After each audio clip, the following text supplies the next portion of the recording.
Yo, over the years, I've seen a lot of like DAWless demos and really cool acid tracks being built around these two pieces of Roland equipment, the TD-3 baseline and the Roland SH. This is the rebooted 01A, but guess what? They're expensive. And I've got the LaFufu version of it here, brought to you by not Pop Mart, but Behringer.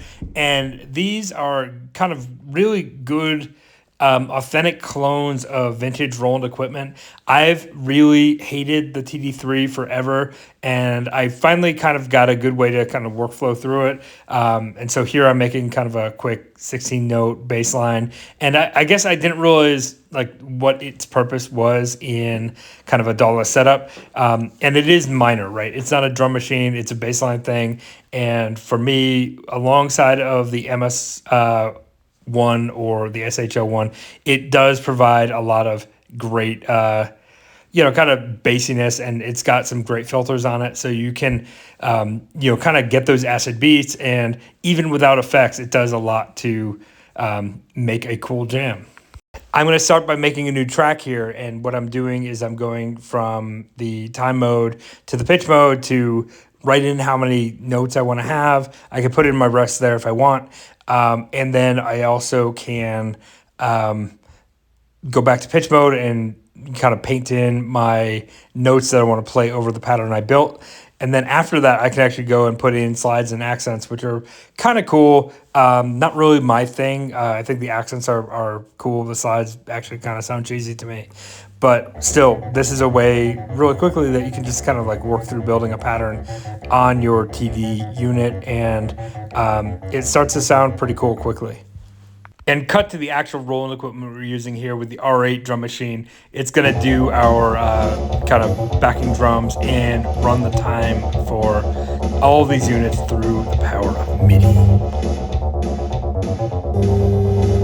Now powering up the MS-1, we're just going to start playing some notes over it. I've got the arpeggiator kind of set up, and using the kind of the gating feature of the MIDI, I can use that timing to really start to make some kind of like good things for just like, fiddling around with the keyboard, or I could, get way smarter if I wanted to.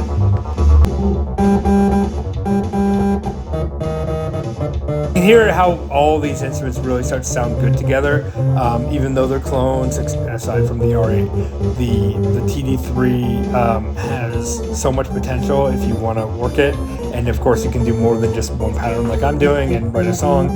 Same thing is true with the SH-01 or the MS-1, where you can do step sequences and do a lot more than just twirling around on the keyboard like I'm doing. But these feel like they're like spiritual partners, and they were probably designed that way. The R8 to me, with the kind of early PCM drums, also really just fits into the sound. And I think it's always fun to get out and play with these things.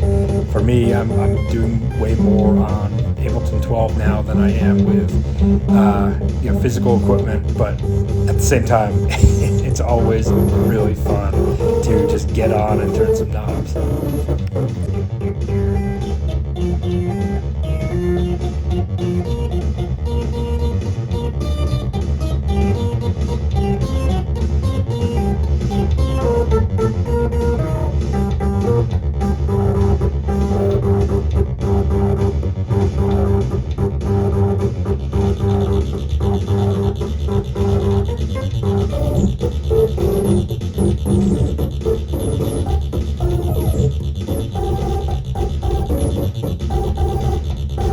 Let me know what you think. I think overall, Behringer gets a bad rap. At the same time, the TD-3, I'm going to make amends with you, Mr. Bassline, and maybe do a little bit more to show how good you actually can be, even though it is basically a very simple step sequencer. But that filter, the distortion, there's kind of a lot of good there. It would be nice if it had more waves. Maybe had some easier recording workflow, but I love it. I think it's really good overall. So check it out and have fun. Bye.